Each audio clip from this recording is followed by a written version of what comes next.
जम्मू कश्मीर के चुनाव की तारीख जैसे जैसे नजदीक आ रही है वैसे वैसे राजनीतिक सरगर्मी तेज होती जा रही है। चुनाव में आर्टिकल 370 बड़ा मुद्दा बनता जा रहा है। पहले नेशनल कॉन्फ्रेंस ने अपने चुनावी घोषणा पत्र में ये वादा किया था कि वो कश्मीर में धारा 370 की फिर से बहाली के लिए प्रतिबद्ध है। अब एक और बड़ी पार्टी ने अपने घोषणा पत्र में ये वादा कर दिया है। दो पार्टियों के घोषणा पत्र में ये वादा सामने आने से ये साफ हो गया है कि धारा 370 जम्मू कश्मीर के चुनाव में बड़ा मुद्दा बनने जा रहा है। जम्मू कश्मीर में एक तरफ बीजेपी जमकर ताल ठोक रही है, वहीं दूसरी तरफ नेशनल कॉन्फ्रेंस और कांग्रेस मिलकर चुनाव लड़ रही हैं। इसके अलावा पीडीपी भी पूरा जोर लगा रही है। इन पार्टियों के अलावा सज्जाद गनी लोन की पीपुल्स कॉन्फ्रेंस यानी पीसी भी चुनाव में पूरी ताकत लगा रही है। गुरुवार को पीपुल्स कॉन्फ्रेंस ने अपने घोषणा पत्र को जारी किया।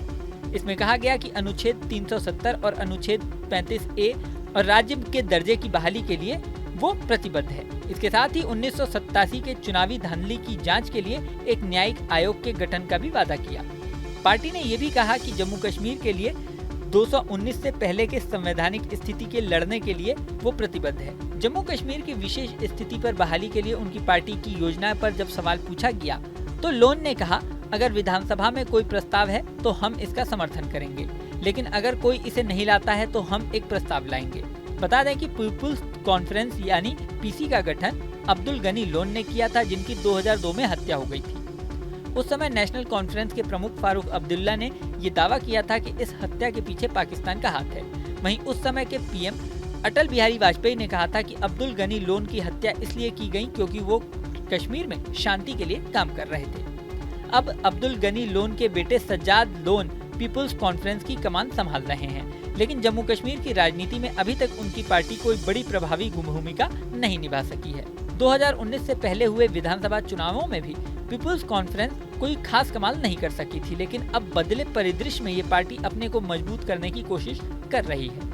सज्जाद गनी लोन ने यह भी दावा किया कि विधानसभा में अनुच्छेद 370 पर एक प्रस्ताव पारित करना सिर्फ एक नैतिक बात थी, क्योंकि जम्मू कश्मीर का विशेष दर्जा केवल संसद द्वारा बहाल किया जा सकता है।